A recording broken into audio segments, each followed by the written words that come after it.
to buy Zenith, the Zenith by Virtuals token. So before to start, it is not financial advice. I am not professional or economic expert, so before investing in any project that you find on my channel, please do your own research. Now, to be able to buy this token, make sure to find it on the screener. It's available there. After that, click here to copy the token address, and now open your wallet. For this, I will use the Bitget wallet. Now, what you need to do here, go to your wallet and select the business network from here.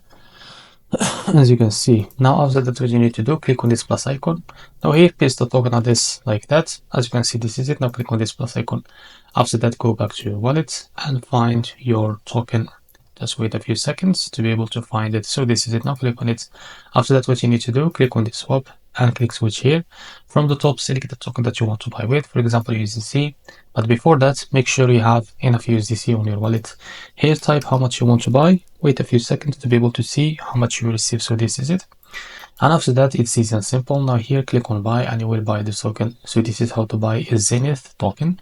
If you find this very helpful, please like and subscribe. See you in the next video.